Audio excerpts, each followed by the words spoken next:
Welcome everyone to IDLO's side event as part of the Berlin Climate Security Conference. My name is Arthur van Buitenen.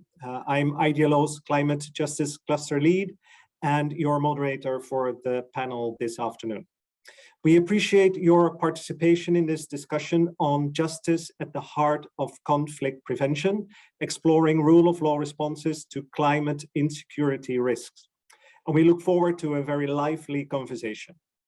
A special welcome to our four panelists who will draw on their experience from East and Horn of Africa and explore how rule of law interventions help reduce and prevent insecurity and conflict arising from the complex and adverse effects of climate change, as well as powering adaptation and building resilience to climate change.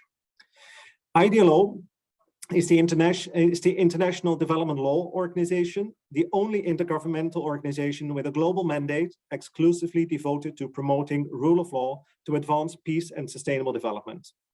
Climate justice is one of IDLO's current strategic objectives, in which we seek with our partners to empower most climate vulnerable people to realize their environmental rights, build people-centered laws and institutions for climate resilient development, and prevent and resolve climate-related disputes over land and other natural resources. Today, IDLO also publishes an issue brief on rule of law responses to climate insecurity. The issue brief draws on case studies from IDLO's programmatic work in climate vulnerable contexts, such as Burundi, Rwanda, Somalia, and Indonesia. For your inspiration, we will also post a link to this issue brief in the chat. Now turning to our panel discussion. The organizers have graciously allotted 90 minutes for our discussion. We are most grateful for this, as it provides ample time to unpack the theme and exchange experiences. Each of the panelists have agreed to provide their remarks in around 10 minutes. And before each takes the floor, it's my privilege to provide an introduction. I will do this briefly. You will find more elaborate biographies on the Berlin Conference website, and a copy to this particular page will also be linked in the chat. You are encouraged to use the Q&A function to submit your questions to the panel, and to leave any reflections you may have to inspire participants, or maybe case studies that you may wish to share, to use the chat box to share these. And we will make sure to conclude our session at 2:30 Central European Time. The panel discussion will be recorded to be published on the Berlin Conference website. And sharing your insights on your social media is much appreciated. And then please use the hashtag BCSC 2022. Now, without much further ado, let me introduce our first panelist who to frame the conversation this afternoon. Teresa Mugatsa is IDLO's Kenya Country Office Manager. She will focus her contribution on how the effects of climate change interact with existing vulnerabilities, injustices, and inequalities, increasing the risk of insecurity and conflict. She will explore how institutional approaches through the rule of law and access to justice strengthen peace and security in areas that are vulnerable to climate shocks and stresses. Teresa, we really look forward to your intervention. The floor is yours for the next 10 minutes. Thank you very much, Arthur. Good afternoon, colleagues. As Arthur said, I'll be speaking to our experiences of how the effects of climate change interact with existing vulnerabilities, injustices, and increase risk of security and conflict. Maybe just as a way of introduction to indicate that, as you know,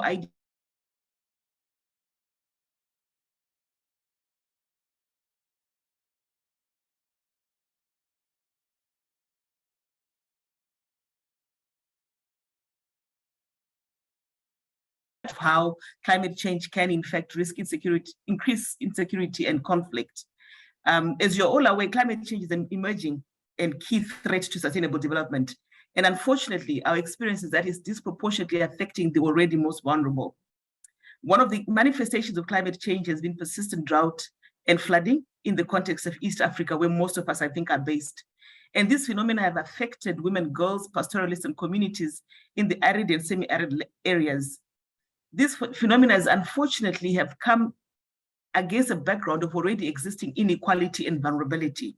So we have seen an increase in internally displaced persons as a result of climate change, although of course at a lower level compared to conflict that is also relatively endemic in the region. As I indicated, in East Africa, we have seen, for example, that a sizable portion of the populations of the countries in the IGAD region have pastoralists and livestock farmers. And in those areas, which are the ASAL areas, there's limited grazing lands and water resources. With the increase that we have seen in droughts and flooding, we have also seen increased conflict over natural resources, such as grazing lands and water sources in these areas. In Kenya, for example, in the ASAL areas, there's been an increase in community clashes over water, which have resulted in loss of life. And now, generally, the northeastern sort of Kenya is considered an insecure and unstable section of the country because of the effects of climate change and where people are now competing over natural resources. The effects of this insecurity on women and children is increased vulnerability because they are disproportionately affected as they carry the burden for survival. And oftentimes when the attacks have happened in those communities, it is usually women and children who bear the brunt because they are the ones that tend to be in more sort of sedentary areas. In other areas, including, for example, South Sudan and Sudan, we have seen increased floods, which have also already increased internally displaced persons because people move from flooded areas to less flooded areas. And the displaced who are already poor subsistence farmers are forced to seek alternative residence during flooding, and often they choose to actually migrate from their areas that are flooded. This, of course, results in their further marginalization because not only are they internally displaced, as they seek to relocate, they're also dealing with unwelcoming communities because of the pressure, perceived or real, that they seem to be putting on limited natural resources.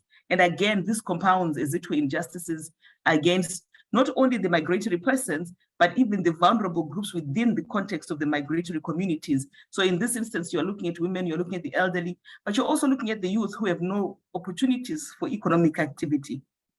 With this increase in natural disasters, we are also seeing, for example, that the droughts have put an increased burden on women and girls because they primarily have the responsibility to find water for domestic use and food. I know that Esa is going to speak more knowledgeably and deeply to this than I can. And that, of course, exposes them to insecurity, for example, where water sources are subjects of conflict.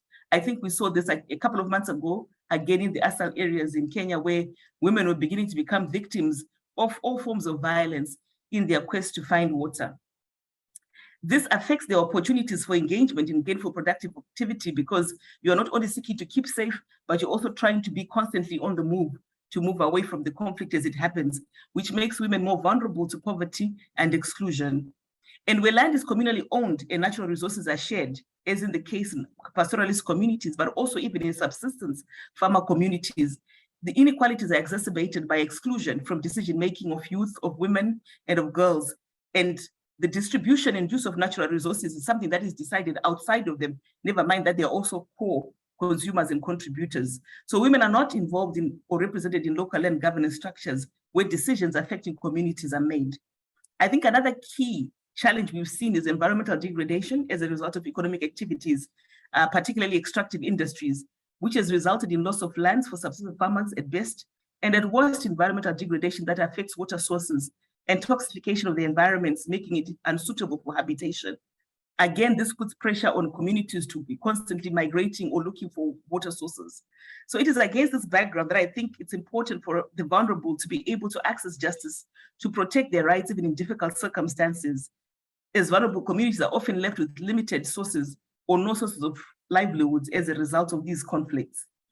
This requires deliberate efforts at empowering citizens to protect and defend their rights in the light of climate change conflicts and increased inequalities. IDLO believes that the rule of law should drive peace and sustainable development through promoting climate justice and sustainable use of land. So through a combination of legal empowerment and institutional development approaches, IDLO seeks to empower institutions to enable the vulnerable and marginalized to claim environmental rights and actively participate in decision-making processes. This also includes partnerships with county governments, civil society, and community-based organizations in determining and protecting the rights of vulnerable communities to land and natural resources. In Kenya, IDLO has been doing these three interventions that include partnership with the Council of Governors, where we work with select county governments to develop natural resource management policies and laws, as well as frameworks to facilitate better management of natural resources and access by all. Unique to this work is the fact that the policy and legislative framework is inclusive and participatory. So policies are developed to seek to strengthen community engagement in the utilization and conservation of natural resources, thus encouraging inclusive natural resource governance. This also enables social accountability on the part of duty bearers, because communities are able to participate in process and demand that their needs are also met and considerations are taken into account. We also work with the Council of Elders in Kenya to promote the use of international human rights standards in the development of land conflict disputes, and of course, enhancing gender justice and inclusion of women in dispute resolution through representation and participation in customary justice systems. Notably, traditional and customary dispute resolution mechanisms are prone to reinforcing negative stereotypes and exclusion of vulnerable women and youth, and those are considered on the margins of society. IDLO also creates linkages between customary and formal justice systems and formal justice mechanisms through partnerships with the National Steering Committee on Implementation of Alternative Justice Systems. And why we do this is we believe that it's important to bring together both informal and formal justice systems to address issues of land conflict and climate change influenced conflict, so that people are able to access their rights through multiple doors of access to justice. We've also partnered with the Land and Environment Court, which has the mandate to adjudicate all land and environmental matters above the value of about 2 million Kenya shillings. However, in practice, this court, which is supposed to address both environment and land matters, has tended to be focused on land disputes. What expected in a country that has high social, economic, and political premium on land, what this has done is to reduce the focus of the Environment and Land Court on land disputes to the exclusion or to the marginalization of environmental justice. So we are working with this court to strengthen its capacity and its appreciation of environmental justice through capacity building to improve on quality and consistency of emerging jurisprudence, so that the court facilitates or ensures sustainable use of natural resources. At the same time, our interventions take into consideration the rights of communities, in particular, the vulnerable, so that the court is able to also take into consideration, for example, the rights of indigenous persons and the rights of communities around the areas, for example, where extractive industries want to undertake investments. IDLO also provides platforms for actors in the justice sector at the local and regional level to consider improvements in the operations of the courts and to coordinate all agencies within the justice and related systems that have mandate over land conflict and climate change. These platforms aim to improve access to climate and environmental justice. We've also partnered with the lawyers through the Law Society of Kenya, who litigate on matters of natural resource management. And our aim is to provide clear guidelines in litigating cases related to natural resource management for practitioners in diverse situations, because we have seen that as the climate has changed, the environmental matters and concerns have also changed, and even the way they're presented before justice systems is also constantly evolving. So we work with practitioners to enable them to engage in natural resource management matters through tribunals, through in-house counsel, through courts, and also for them to be able to engage with other justice-related systems that address climate change. And I think in conclusion, Arthur, just to highlight that for IDLO, we think that it's important to really create that certainty over land rights and to ensure that we reduce tensions between communities and duty bearers. And we make sure that we are addressing not just climate change and access to justice, but we're also addressing issues related to conflict. And I think I'd like to stop there. I don't know if I've done 10 minutes so that I can allow, a discussion at a later stage. Thank you very much. Thank you so much, Teresa, for this very inspiring intervention. The first one to frame our discussions and reminding us of the that these vulnerabilities, of course, already existed, and climate change are really aggravating them. You mentioned various elements, on the link to the extractive industries, the role of governments, the county level, and also the importance of the links between the informal and customary justice systems and the formal justice systems, and how important it is to build the capacity of the environmental capacity of courts. So many things that you have provided that will, I'm sure, inspire questions for our participants. So thank you so much. And with that, we turn to our second panelist, who will provide a perspective from a national authority point of view. Sylvain Moyombano is a registrar of land titles at the National Land Authority of the Republic of Rwanda. And he will share with us his experiences with effective rule of law interventions in addressing grievances and resolving disputes over land and natural resources. Sylvain will specifically focus on strengthening mechanisms on the right to own and use land, including titling, collective rights, and traditional use of rights. Sylvain, thank you for being part of this panel, and the floor is yours for the next 10 minutes. Thank you, Azad, and everyone, ladies and gentlemen. I'm honored to be part of this conference, where I'll share the experience of the national level to Rwanda on the mechanism put in place for effective rule of law in intervention in addressing grievances and resolve land conflicts. As you know, land is a scarce resource in our daily life, and its scarcity raises conflict not only between individuals, but also between people and the environment, human settlement and the agriculture, industries or economic activities, and the flora and fauna. And these conflicts implies consequences in terms of the climate change, food security, socio-economic stability, among others, not only locally, but also globally. And to overcome this, there is an urgent need to strengthening the mechanism to own land and the suitable mechanism for conflict resolution, and to have a strict spatial planning which is friendly in terms of food security and environmental protection.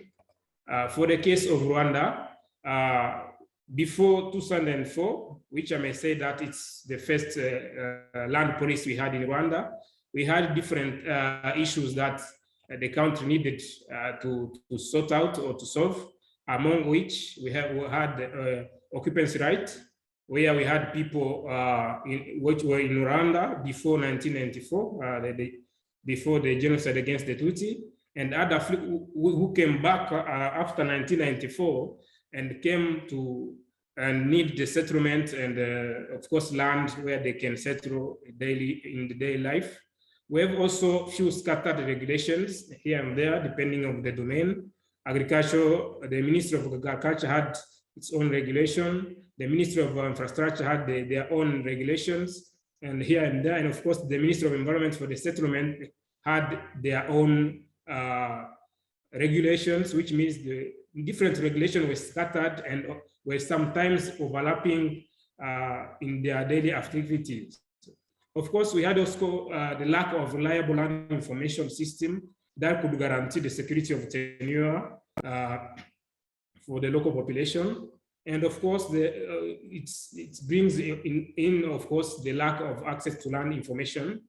And of course, this, as we didn't have a database of ownership on land, of course, even the land conflict could raise up, and the disputes, it will be difficult to solve them if you don't have any database about land ownership.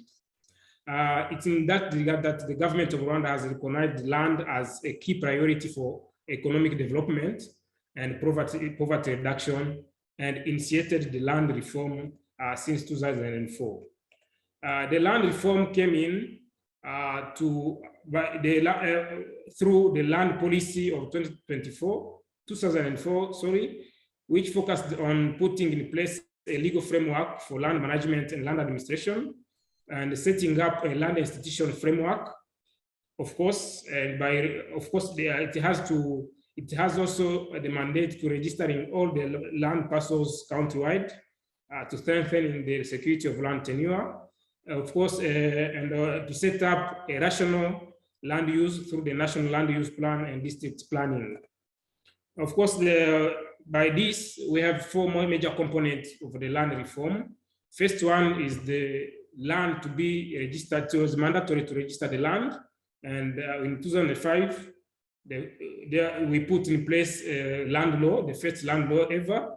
And after this law, we needed to establish an institution or land management organization at national, district, and of course, at sector level, the lowest level. After this, the third component were to put in place a national program for regularization of land tenure, which means we had to register the land all over the country, parcel by parcel, district by district, to cover the whole country. With this, we had to have a system, land administration system and procedures for maintenance of the land records so that it would be easier to use them, and of course, to put them in public so that everyone can use this. And of course, we had to put in place a national land use development master plan, which could help in realizing the spatial planning to make sure we are not conflicting agricultural activities against versus forestry, against parks, against environmental protection areas. So we had to put in place this National Land Use Development Master Plan and District Land Use Plan to support this reform. With these norms, law, and regulation in place and the institution, Rwanda found it necessary to register the land, and we had some expected advantages of the registering these lands, among which it's the security of land tenure, where the state should guarantee the land ownership. We had to establish a unique national land registry that gathered together all land information countrywide. And of course, by registering the land, we expected to reduce land disputes and prevent new ones after the registration of land, because the registration of land came to formalize the land rights that the citizen or the population had. And of course, with the land information, this will provide a good foundation for economic growth, all in the interests of landowners. And of course, land as a capital, the land title is used to get access to bank loans as a collateral. We started the land tenure regularization from 2009 up to 2013, but before that we had a pilot phase whereby we assessed the laws we had at that time vis-a-vis the real life issues to make sure that the law we have could resolve the issues, socio-economic issues that were there. Where we found some loophole in laws, it was time to first review those laws so that it would be easier to the government to settle issues, but basing on laws that are effective. And of course, after the rollout, which help us to register all parcels, parcel by parcel, for the whole country for 4 years, the demarcation were done using orthophoto and satellite images. This was easier to use as we didn't have surveyors and of course some equipment, surveying equipment which were more expensive. Orthophotos are friendly to use and can be used by anyone if he's able to for map reading. And of course, after the demarcation, during this period, of course, we had a participatory approach whereby local authorities and local leaders and land committees, and of course, the local citizens were participated in the demarcation and adjudication of the process to make sure that no one is going to register someone else's land. And of course, to make sure that a family land is not confused with individual land. This one brought up the participatory approach, and we find it, I may say, successful because local population came and had interest in this. And of course, we had some awareness campaign where we discussed and, of course, make people aware of the benefits of registering the land. And we focused, of course, on particular groups of people categories, women for gender equality and emancipation. We had discussion with religious institutions, cooperatives that gather more people, which are more educative, to make sure they support the program as we needed. After this exercise, we had more than 10 million parcels registered all over the country, and 1% of it with land disputes. Among these 1%, it's around 11,000 parcels. We had 80% of the conflict were intra-family related conflicts. Currently, Rwanda, we have a unique land register, which is decentralized up to the lowest level to local authorities that can use them in the daily life. And of course, this register is linked to other more than 10 systems that are using land today. We had by now 11.6 million registered parcels. Among these parcels, 19% of them are registered to women only. 19%. 11% are registered to men only, while 48% are registered to married couples. The remaining one are registered to non-natural persons. Today, we have a newly updated National Land Use Development Master Plan to make sure there are no conflict between human settlements and agricultural land, forestry, of course, to protect the environment.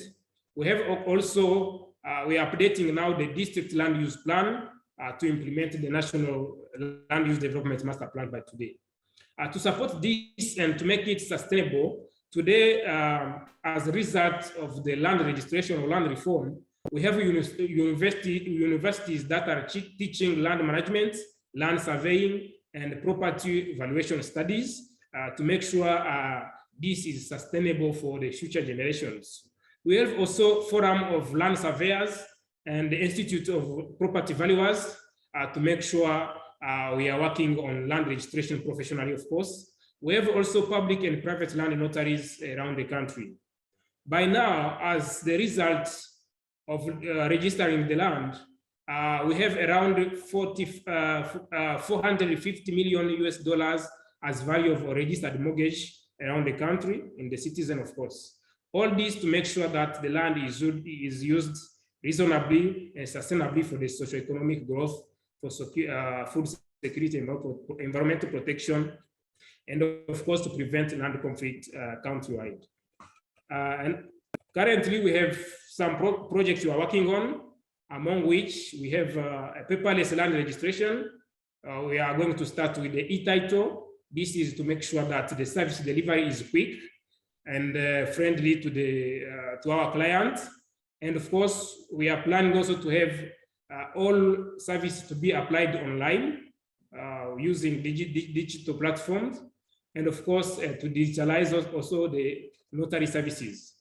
In partnership of IDLO today, we are building a land conflict resolution system, whereby we are planning to have, in partnership, of course, with IDLO, we are planning to have training of local authorities, local citizen committees, local leaders, and of course, land officers to make sure land conflict resolution are resolved through alternative dispute resolution. Because courts are expensive and time consuming, we find it necessary and good to use alternative dispute resolution to support and help the local citizen to resolve their conflicts. Of course, we have also, we are updating now the district land use plan to comply with the National Land Use Development Master Plan. I think the 10 minutes are almost there, and I think I've summarized what is necessary for the conflict resolution, how we are implementing laws in different areas of land management. Thank you once again for the invitation. Thank you. Thank you so much, Sylvain, for this very inspiring and interesting overview, and also for providing the historic background for us to better understand the developments in in your country, and also the explaining the enormous national endeavor that you've gone through. And in particular, your references to women and gender equality are much appreciated, and also maybe there will be some questions for you where the interactions between the various land use modalities, of course, whereas agriculture, forestry, or nature conservation you mentioned. Now, of course, there is also the where potentially disputes arise, and the link to the settlement of disputes over land conflicts, and the reference there was also much appreciated and goes very much to the heart of the discussion that we're having today. So thank you so much for providing these remarks. And with that, we go to our third panelist today. We'll look at responsive, inclusive, and participatory governance processes. Esther Obaiko is a land governance expert and coordinator of the Land Governance Unit at IGAD, the Intergovernmental Authority on Development. She will focus her intervention on how governance arrangements in climate vulnerable contexts can become more responsive to the needs of local people and communities, with a particular focus on how the participation of women and girls can contribute to enhanced peace and stability. So the floor is yours for the upcoming 10 minutes. Thank you so much. Thank you very much, Arthur, and thank you for having me. I work with the Intergovernmental Authority for Development, which is a regional economic community for Africa, and it's in the Eastern Horn of Africa. Of course, you all might know that this is one of the regions that is most prone to conflict, but also to the impacts of climate change.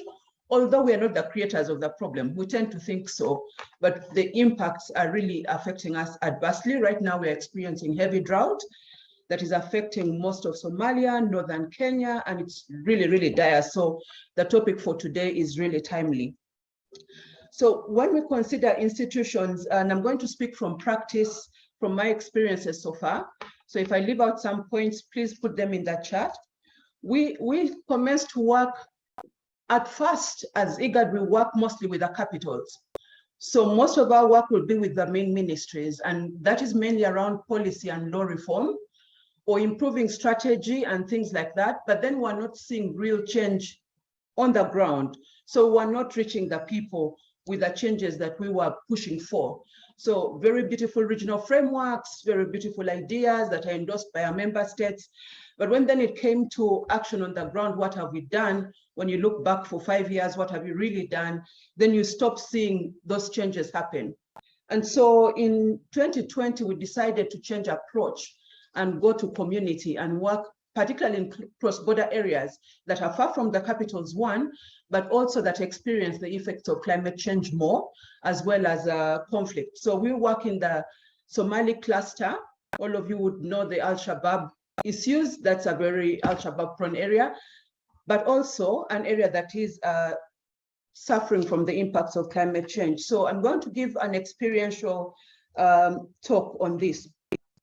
What we found is that when you have institutions that are not grounded in local realities, then they do not respond to the needs of the people.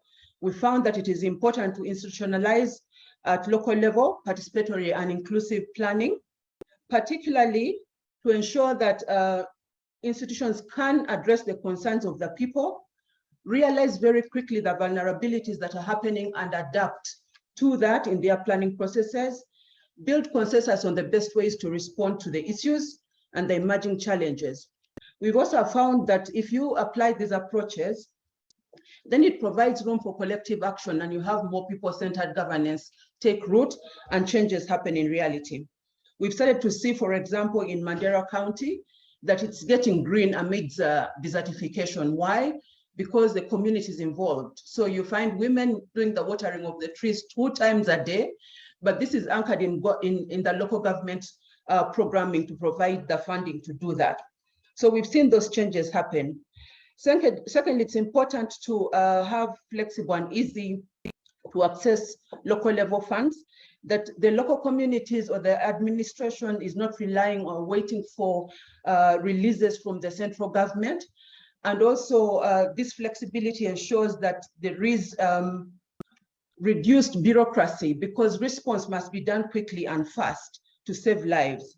We've seen this work in practice, although very few development partners would invest in that, but we've seen that it works in reality. The other is investment in information and communication systems to provide real-time data to enable communities cope when there is conflict and when there is disasters coming. This is still lacking quite a bit, that there is no accurate real-time data being provided, but where it is, we've seen a lot of change in how the communities respond and how adaptation has happened. The other is to build strong institutions at community level to prepare for disasters and to manage risks. We've seen this take root now. It's starting to take root. Systems tend to be very weak in these areas. And so investing in that, it's costly, but it's worth it. And where we work, we've seen the changes happen by our own interventions. Lastly, but most importantly, in terms of institutions, is to ensure that we develop and implement appropriate policies and legal frameworks. Teresa spoke a lot about that. I will not go into the detail, but when you don't have the proper, if you've not diagnosed and developed proper policies that then are translated into laws or regulations, then implementation becomes a challenge. Now allow me to go to the gender question, to the women and youth question, and speak into that a little bit. And allow me to contextualize it in three ways. First, for us in terms of land, we think of equality in terms of rights, resources, and voice. And we find more and more that our policies, our laws, or not even our laws, our constitutions provide for gender equality. So the tendency in the region is to say, we already have rights recognized in law, therefore it's up to whoever can afford to get this. But then it's not the reality, because in practice, if I don't experience equality in my life by virtue of my voice being heard, or even in the sharing of resources, then I don't experience equality at all. So we find that governments find it so easy to amend the laws or tweak them a bit to provide for equality, but then we don't experience equality in reality. That therefore takes me to frame climate change vulnerabilities and adaptation as one of those things or areas for which has responsibility to advance gender equality. And I'll look at it in three areas, in three ways. One is the building of agency. And by this, we are meaning that women have confidence and self-esteem to act in light of crisis. The second area will be transforming power relations. We know how hard that is. I think that's the hardest for us by our experience, especially when you add religion into the mix of culture, it becomes very complex. Then the last is transforming institutions, which Teresa talked about in terms of laws, policies, and social norms. So in terms of agency, it is important to build women in leadership. We find more and more when we speak about women in leadership, we almost think about it in the terms of political leadership, where we have quotas provided for, not less than a third, or those parameters which most of our countries have agreed to. But leadership in the technical fields, we still have a huge challenge. Leadership at community level, we still have a huge challenge. And therefore, building this is very important to ensure women's equal participation in land governance, but also in climate change adaptation. The second is creating spaces for women to self-organize. It sounds easy, but it's quite a challenge in different contexts that we find ourselves in, especially in worlds that have not been open to the equality conversations, where women are still, the woman's place is still considered as that at home, which we find prevalent in the IGAD region. I think I can say with confidence that probably 2 countries in the region kind of experience a little bit of, or give women space to organize. Most of the others still do not. The third is their capacitation as well as change agents. And this means that they need to be tooled and retooled with the right knowledge and empowered to do that job at the different levels of society, not only at community level, but also at the central level. Because when women don't participate on decision-making tables, then the decisions are made for them and not with them. And this is one area that also needs to change. The other is building strong partnerships. No one can do this alone. There's need for partnership with civil society organizations. There's need for partnerships with local governance structures. It has to be a holistic approach to responding to this. And all these enable us promote women in to be of social and political influence, because whether we want it or not, climate change is a political issue as much as it's a social and environmental issue. So ensuring that they are supported and positioned to be people of influence is very important. The second aspect is transforming power relations. And of course, central to this is challenging the norms and practices of patriarchy. An elephant in the room always, when we speak about this, we can speak about it until the cows come home, but it is a real challenge, particularly when decision-making comes in or planning comes in and there is no equality at household level. We find more and more that women suffer the brunt of climate change and the burden of it. As men usually move on for greener pastures elsewhere, the women remain behind to manage a broken system. So transforming power relations stands at the middle of this. And central to that is legal empowerment and economic empowerment for women, which needs to take root. It is already taking root in some contexts, but not in most. I think in terms of legal empowerment, you'd say probably in our region, Kenya, Uganda, and probably parts of Ethiopia have done this. Most of the other countries are not yet considering legal empowerment of women and are also not really ensuring economic empowerment of women.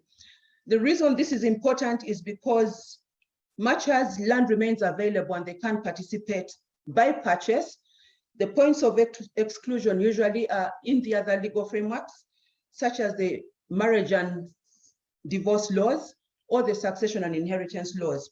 And so if women are not economically empowered, and yet there is exclusion already in laws that should transmit rights to land, then they do not have the money to purchase. So this becomes an issue when you're thinking of adaptation. The last is transforming structures. And this is important because we need to consider the gender architecture of society and structures at different levels, right from community to the national level. Think about it, even at regional level, we are really not looking at the gender architecture. And this creates imbalance when we are responding to land governance challenges, but also addressing climate change and conflict. It is therefore important to have a people-centered governance. And this means that we need to be considering appropriate laws and policies that are gender transformative, as well as transforming the social norms where women mostly find themselves embedded. If we do all these things, if we think about gender equality in access to and control of our resources, particularly land, and if we achieve this through the capacitation of policymakers at different levels, if we think about formal and informal as policymakers as well, and we think about women and youth as change agents, and they are empowered to implement land governance programs, they have their rights to land secured, then a transformative climate change adaptation program is possible. Furthermore, when opportunities are created for women to self-organize, critically reflect, and build partnerships to strengthen their claims over land and other natural resources, then adaptation at community level will be better implemented and resilience will be enhanced. Thank you.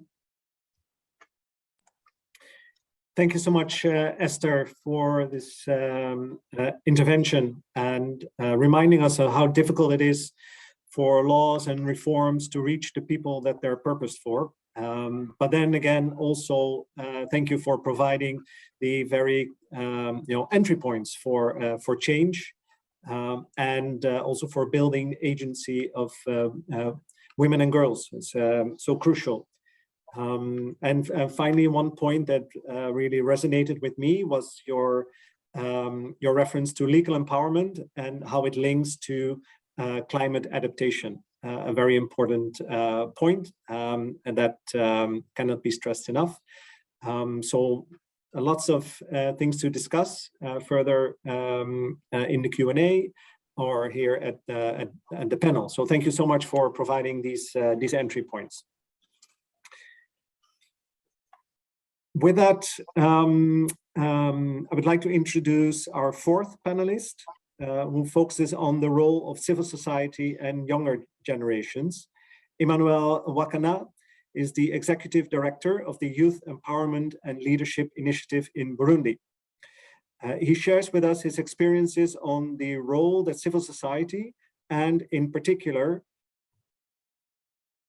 youth-led interventions have played in preventing conflict resulting from aggravated inequalities and insecurities from climate change. Emmanuel, the floor is yours.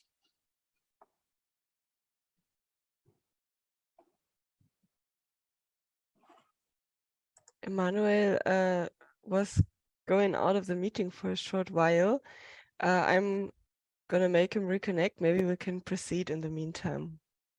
Okay, that is unfortunate, but I'm sure Emmanuel will join us in a moment.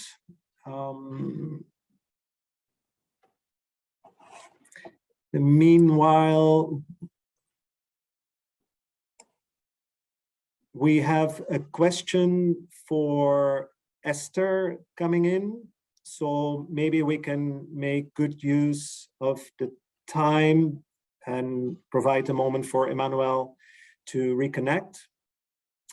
The question is from Raluca Popa from the Hague office of IDLO. And Esther, the question to you is whether you could elaborate on your statement that the region of Eastern Horn of Africa is prone to conflict and climate change, but you're not the creators of these problems. What are, on a global scale, the root causes of these problems, and what can be done to address them?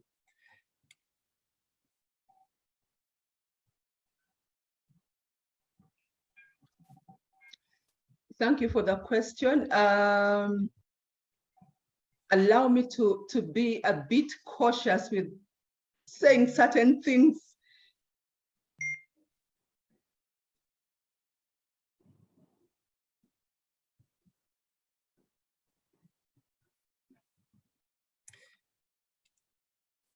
It seems that Esther's video is... Oh, yes, there you are.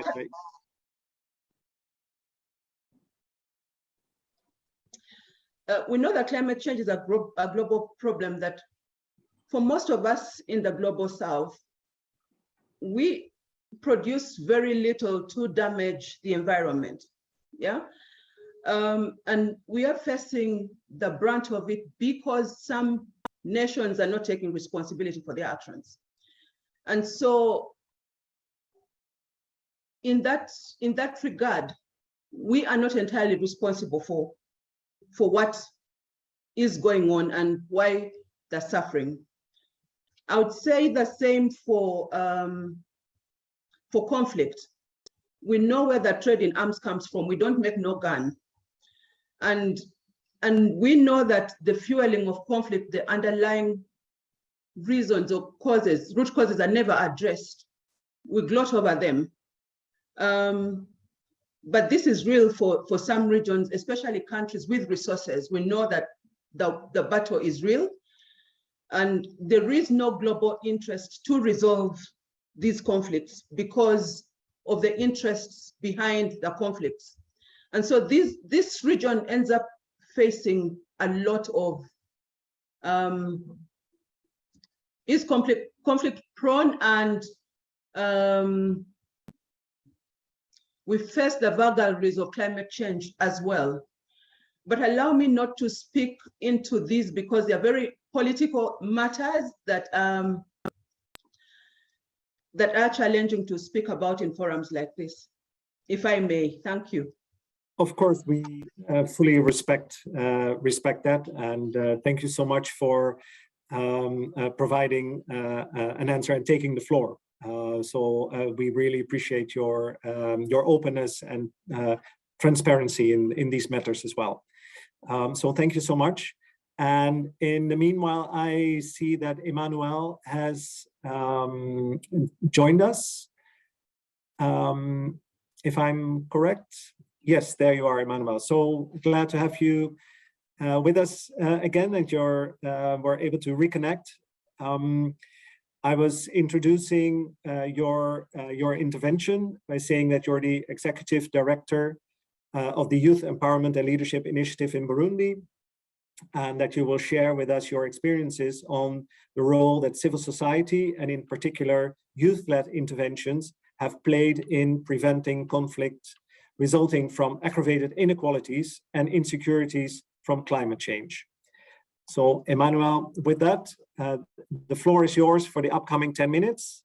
Thank you so much.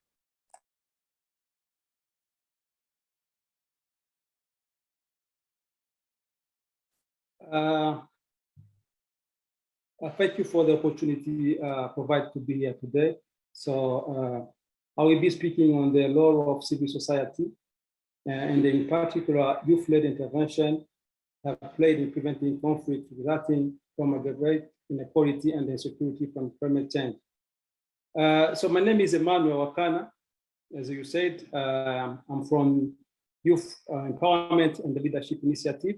It's a youth-led organization that empowers young people on issues that affect their lives for positive change, peace, and prosperity in Burundi. So among the issues that affect lives of young people, everybody knows that also climate change is one of those issues. So in today's world, peace is a challenge by a combination of multiple crises. Those include violence and armed conflict, COVID-19, climate change, energy crisis, and their compounded effect on society and the people. So young people are responding to crises among the world and acting for peace and the climate in their community through innovative solutions to bridge divides and spear climate action. And my country, Burundi, being among youngest countries in the world, more than 60% of its population is under the age of 35 years old, and the majority of the population is rural, with agriculture and the livestock as the main livelihood activity. So this cause that Burundi is also affected by the consequences of the climate change. So I know that there are many, conflict resulting on from inequality and insecurity. As in my country also, there are many conflicts resulting from inequality and insecurity aggravated by climate change, but I will just highlight 4 of them and outline some action that you are taking to prevent and resolve those kind of conflicts. So for example, as a result of climate change, there is a problem of access to cultivable land that cause a drop in productivity, loss of means of survival, and the lack of other alternatives. So this state of affairs accentuates the discrimination of young girls and women with regard to access to land caused by land conflict, following the need to redivide the evolvable cultivable land. And this also provoked the rural exodus of girls and young people to human areas. So as a Burundian tradition and the culture do not favor or facilitate young girls and the women to have access to land. This internal displacement, which involve young people and the girls to much greater extent, so victimize them, and they are often victims of exploitation, which after also cause conflict in the families and the community. And so to add this conflict, so we are just taking some action. So we are empowering climate vulnerable people, young people, and the community about other survival alternatives, and so that they cannot depend only on agriculture and livestock. So we contribute to the empowerment of young people and the women victim of the effect of climate change through vocational trainings. So we equip them on different professional careers.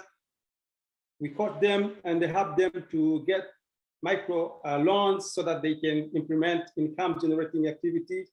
So for example, in our experience, we have more than 700 beneficiaries that has been equipped, and there are more than 185 initiatives in progress. And those initiatives are being implemented collectively or individually. We also, I'd like to make sure that you are getting me.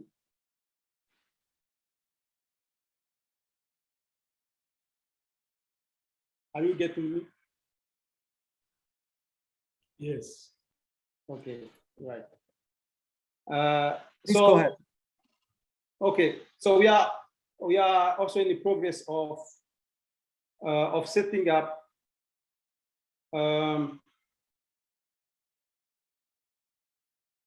we are also in the progress of setting up a mechanism to inform and connect young people to available opportunities.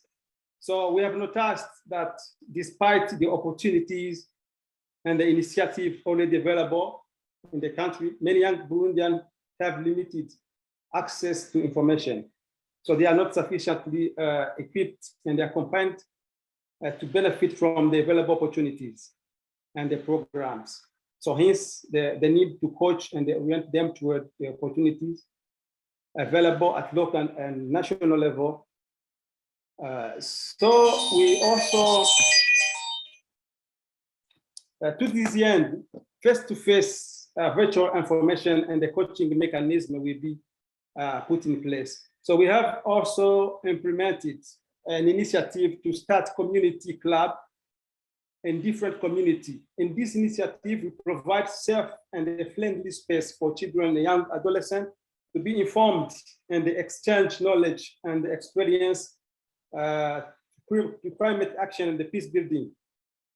So those community clubs are weekly interactive dialogue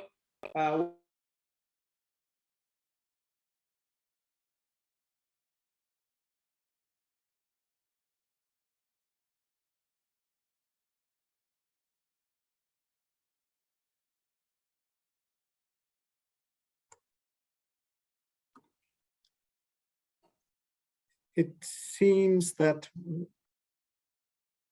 the connection is stalled, at least on my end. Unfortunately, I think we have lost Emmanuel again, and his intervention was so interesting, you know, getting into the action of young people and the link to the microloans and to get them into other kinds of walks of life, and the face-to-face coaching mechanisms. Hopefully Emmanuel is able to reconnect and deliver the rest of his remarks for us. Meanwhile, we have some questions coming in the Q&A. And Sylvain, there are questions for you from Rachel Goldwyn. with 80%, and I hope you're, yes, I see Sylvain is still connected, fortunately. Yes, I'm there, author. Perfect, perfect, thank you. The question, and I see that you've all already started to answer them in the chat, but maybe for everyone here connected to benefit from your answer, the question posed to you is, with 80% of the conflicts over land being within family, can you give more detail on how the dispute resolution mechanisms are helping to resolve these conflicts? Which are the mechanisms, and what kind of solutions do you see are working in your daily practice? Yeah, thank you, Arthur. Thank you also, Rachel, for the question. Yes, the intrafamily conflicts are based on mainly on succession and inheritance, whereby some member of the family are still having the culture basing on the gender equality, whereby they feel men feel like women are not supposed to inherit from the parents' properties. And some, of course, are based on those family where there is polygamy in local areas, 2 women or one husband and more than 1 wife, and the children are there to fight for their inheritance. On this kind of conflicts, normally we use first as alternative dispute resolution. We bring them together with the family. Our laws foresee a family council that helps the family to resolve the conflict in family. But here, we come also as land officers to help them resolve the conflicts, mainly by explaining them the law we have today, that the new laws we have, family law from succession law from 1999, that foresee that boys and girls are equals before the laws, and they have all the right to inherit from their parents. And of course, we help them make understand how they can the process or the rights they have to inherit are foreseen by the law. A child is supposed to inherit both parents, his mother and his father, which means in that case he can have a part from the mother family at the share of his mother. If she's not alive, he can take his part, and of course to the other side. But mainly it was based on the fact that in some families they feel like if you are a girl or you are married, you can't come back to your family to say, hey, I'm part of the family, I need my share on the inheritance. So mainly we help them resolve them without recourse to the court, and we use, of course, family council to help them understand what the law foresee in this case. Yeah, that's what I can say on this question. Thank you, Sylvain. That is really insightful to hear from you how it works in your practice. So thank you so much. Teresa, there is a question for you coming in. You spoke about the link between customary and informal justice actors, and the link to the formal justice actors. And the question is, what kind of legal empowerment of climate vulnerable people is possible in relation to the climate conflict link in this interaction between formal and customary and informal justice systems? Thanks, Arthur. That's a mouthful, but I'll do my best to respond to it. So I think firstly, it's important to understand that before we get into prosecuting or enforcing rights within the systems, we actually have an understanding of the rights. So I think for me, it's important to look at legal empowerment as a continuum rather than as an end in itself. So in the very first instance, we need to facilitate processes that get climate vulnerable communities to appreciate and understand their rights. And that is, I think, the starting point, which is why part of what we do when we support development of policies and frameworks on natural resource management, we want the processes to be participatory, to be inclusive. So already as you're developing the laws and developing the frameworks, you use that opportunity to share information with the affected persons and the communities in the relevant places. That in itself is part of the empowerment towards them being able to then approach either the customary justice systems, traditional or formal justice systems. So I think we need to look at empowerment rather as a continuum instead of an event that happens once in one place. Of course, there is still room, and I think I'm glad to see that we have, unfortunately, Emmanuel is left.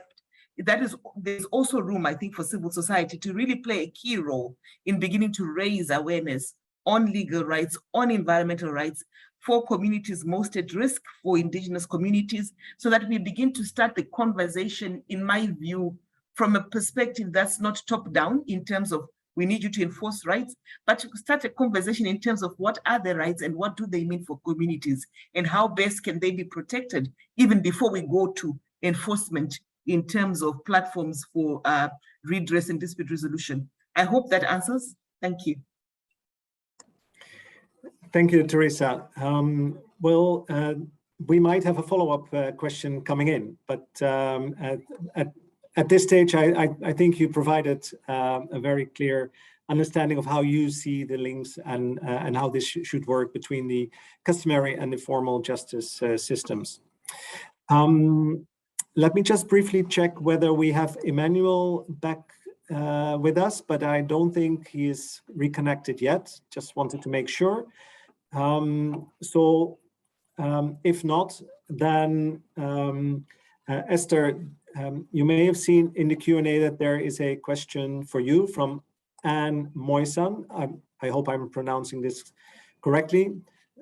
Anne is with the Near East South Asia Center for Strategic Studies.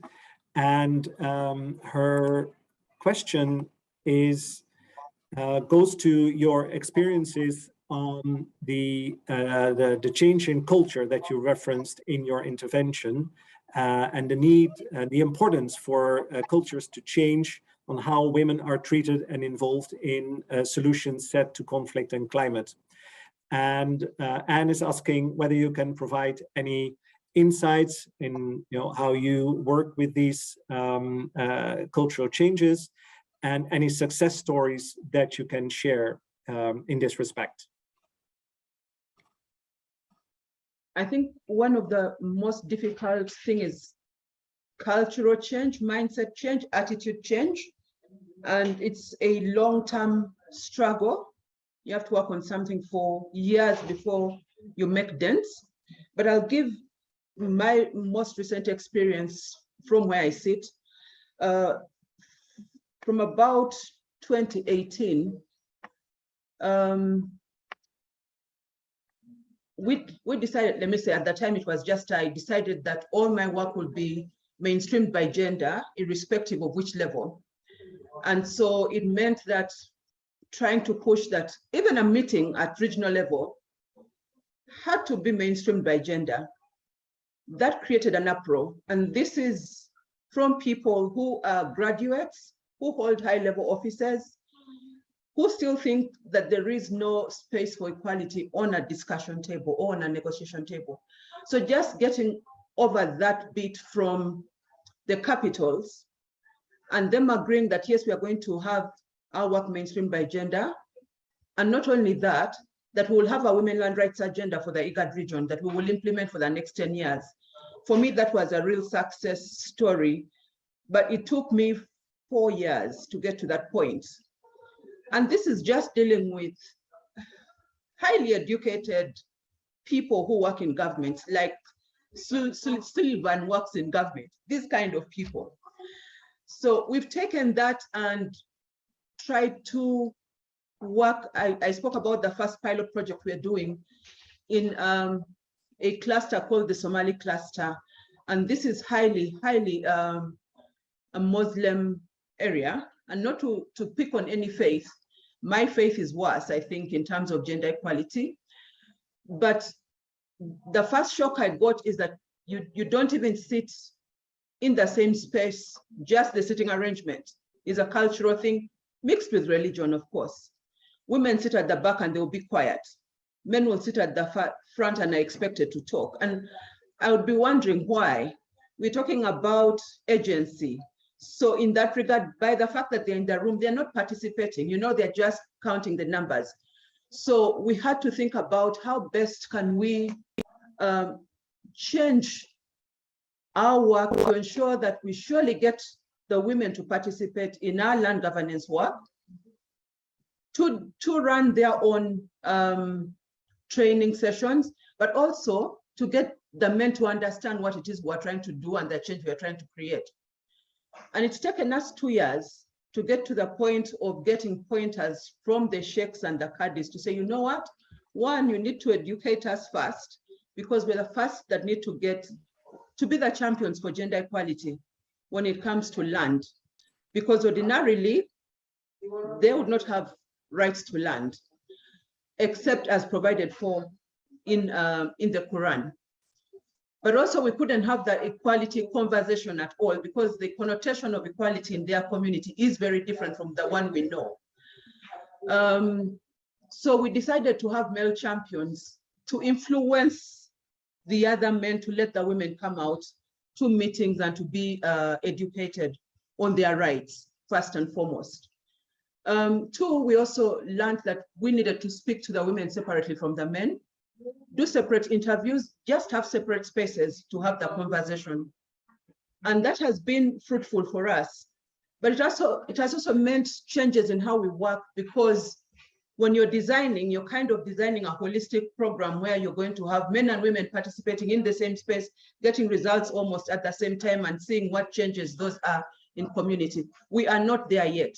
So we are starting from the very small building blocks of bringing everybody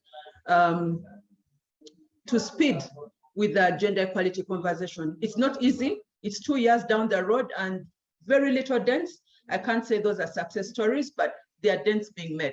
Thank you. Thank you so much, Esther, and thank you also for your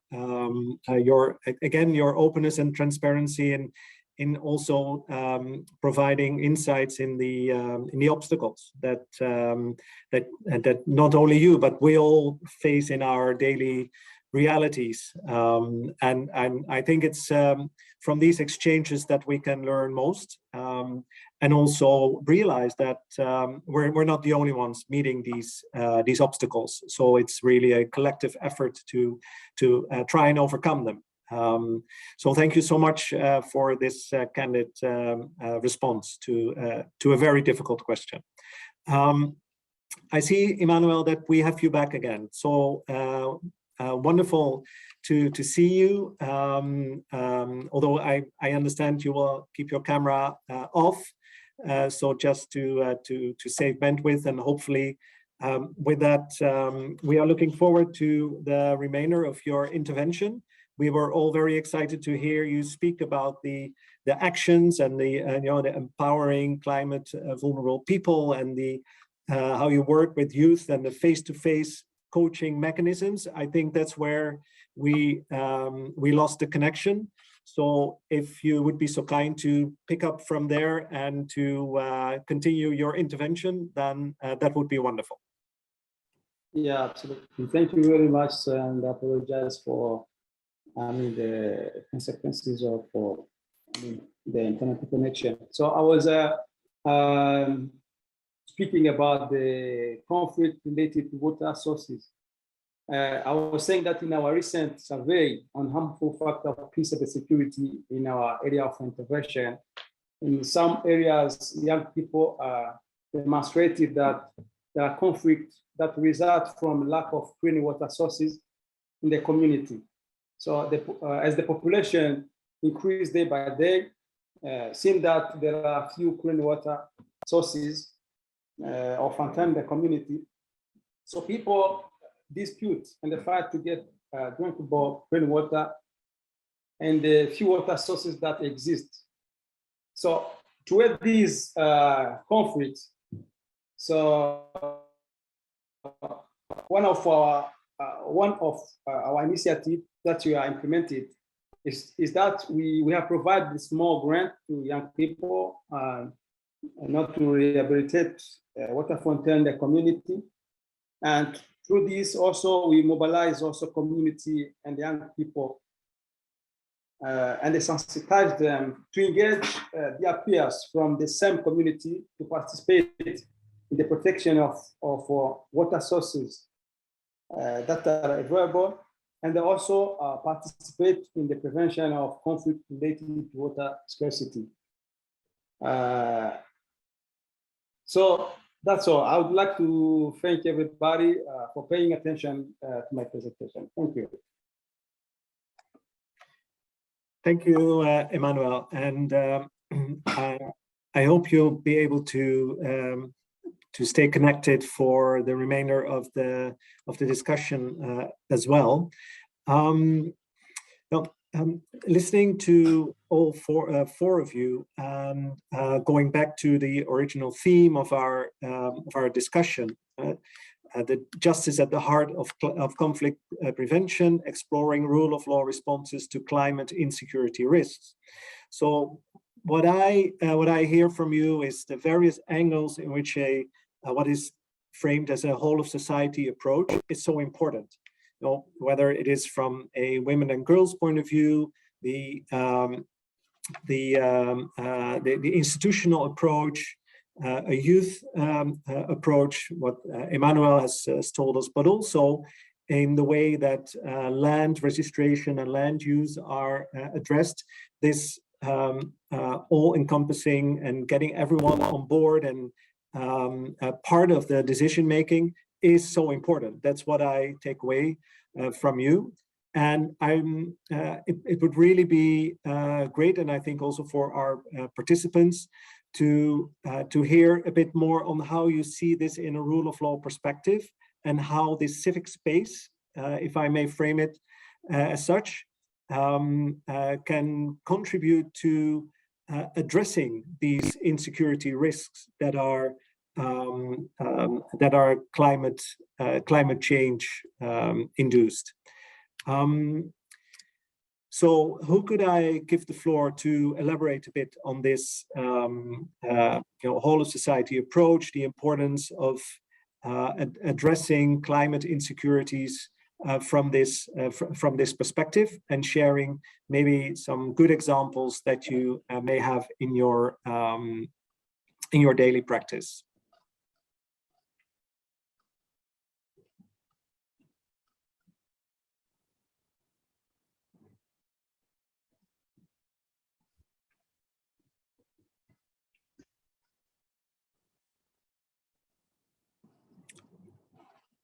So it's a question for all of us. Yes. Oh, yes. Absolutely. It's a question for all of you. Oh, thank you for taking the floor, Sylvain, and asking me. Yes, I meant it for all of you. Thank you. Thank you. Firstly, as you mentioned it, to make sure the land is well managed, it requires the collaboration of local citizens, NGOs, the administration, of course, because it has to be participatory and not national, globally, because we can't talk of climate change at national level only. It has to be a collaboration between governments, administration and citizens, NGOs, partners in different sectors, to make sure that we are all aligned to the same objective for climate change, for food security, socioeconomic stability. And of course, it has to be participative to all levels to make sure we all understand what we need globally.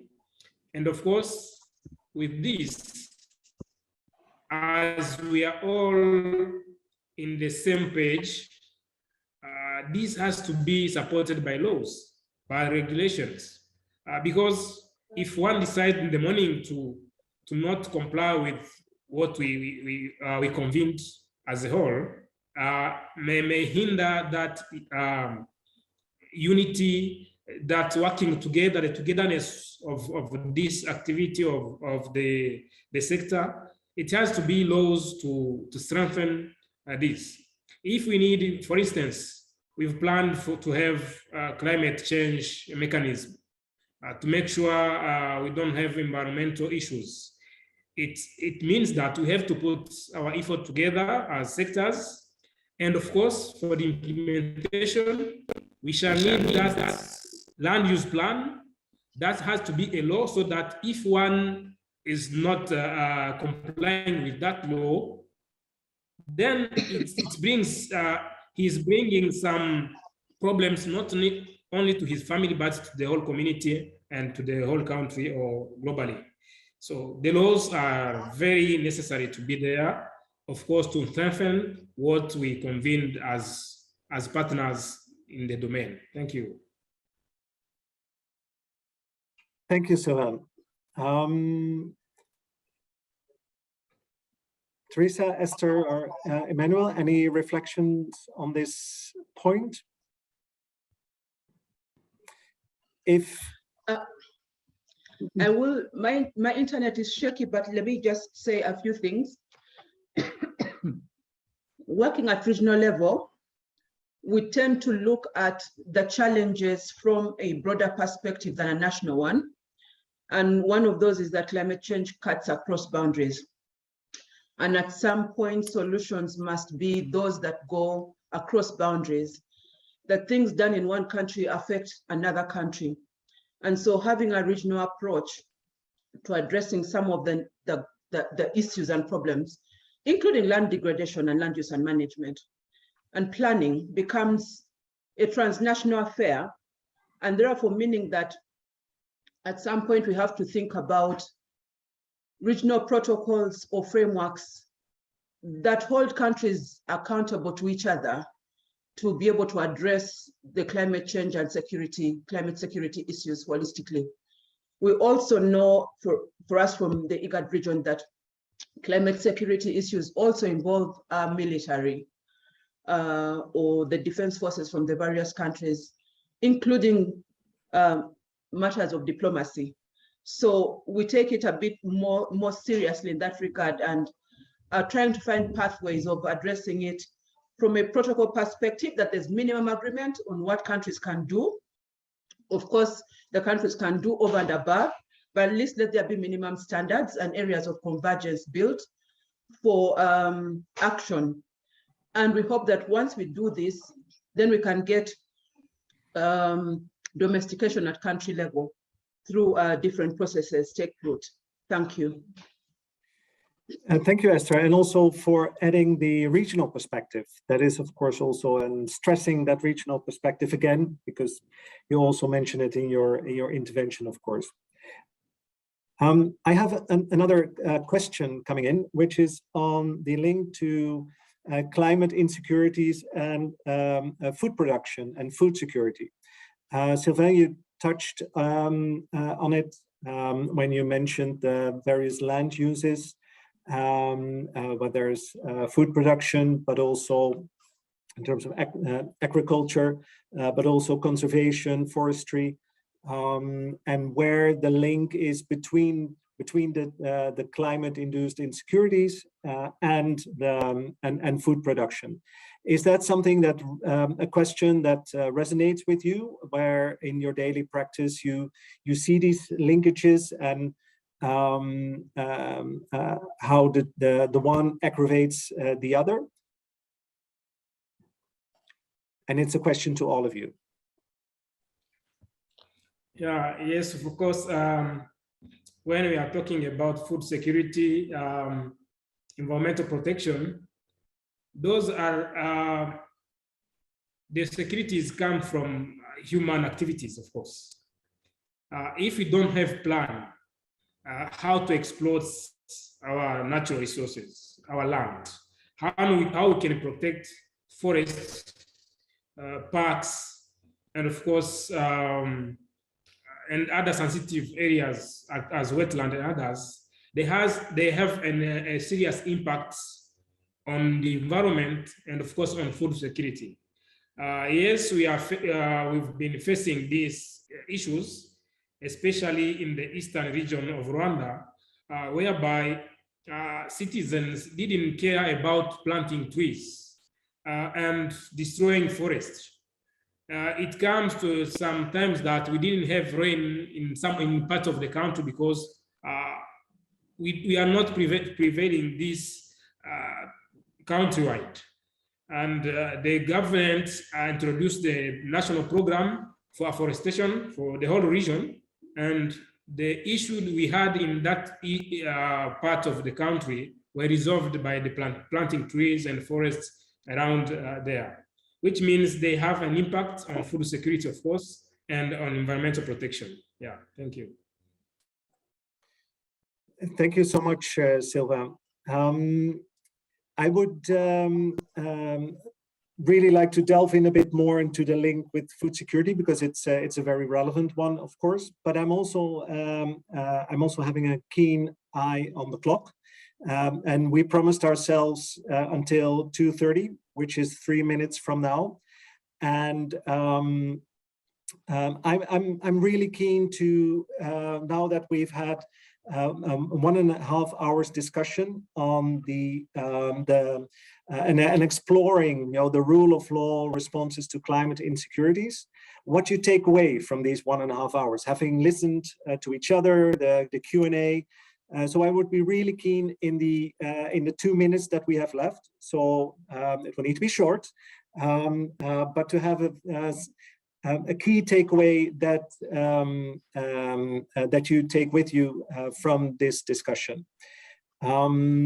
I don't want to put anyone on the spot here, but if Teresa, I see you unmute. Thank you so much. Yes, thank you very much, Arthur. Just to say that it's been a very enlightening discussion, even for myself. Sometimes when you look at, an issue from a policy and legal perspective, you kind of forget the bigger picture. So I think the remarks by both Sylvain and Esther are very, very instructive for the work that we do, in the sense that, we need to start looking at matters of climate change and land conflict from a regional rather than a national perspective, because we tend to limit ourselves, and yet the impacts of climate change don't know boundaries, don't know borders. So I think it is very important to really think around how do we begin to strengthen regional responses, regional mechanisms, policies that ensure that we are able to have sustainable natural resource management, but also ensuring that the most vulnerable and climate affected people are able to be, for lack of a better word, be protected in the context of, the continued degradation of and limitation of resources. And I think from the sort of legal perspective, I think for me, a key takeaway is how do we focus not just on institutions, but on justice seekers themselves? And how do we ensure that in addition to strengthening the institutions, we are also creating a very clear line of accountability, both on the part of duty bearers, but also on the part of, rights holders, because I think there's a joint responsibility to protect our environment. And I think it's important, even as we think about how to exploit natural resources responsibly, we also need to understand that there will be instances where resources need to be, exploited for purposes of the benefit of those communities, and to be able to have discussions that are very honest about balancing those rights and balancing those, balancing the responsibilities as well. So I do think that, the point that Esther makes is, in as much as we've continued to say in the Global South, we are not largely responsible for the impacts of climate change. It's something that we need to put on the table and deal with very honestly when we talk about climate adaptation and mitigation. But at the same time, we also need to be very clear about what can we do ourselves to protect ourselves, because unfortunately, we didn't cause the problem, but we're suffering the effects. So how do we come together, to respond and to protect ourselves? And those would be my sort of final closing remarks. Thank you very much, Arthur. And thanks, colleagues. Well, thank you, Teresa. And I hope Esther, Sylvain, Emmanuel, you agree with me that this is the perfect sort of sum up of our 1.5 hours discussion. Exactly. It is 2:30, so we don't have any time left, unfortunately, to further discuss the very interesting discussions and topics that we have at hand. But I think with Teresa's conclusion, we can, and I see you nodding, fortunately, we can end our discussions here. I'm sure that all these concepts and good practices and challenges will need to be discussed further on. So we'll find each other and meet each other and connect in other instances along the way. Thank you so much for being here with us, including to our participants, and the questions that were asked. They were all very pertinent, some more difficult and challenging than others. But I thank you so much to our panelists for providing the interventions, and to the organizers for allowing us to have this discussion as part of the Berlin Climate and Security Conference. And with that, I'm closing this discussion and wishing you a good rest of the day. Thank you so much. Goodbye. Thank you.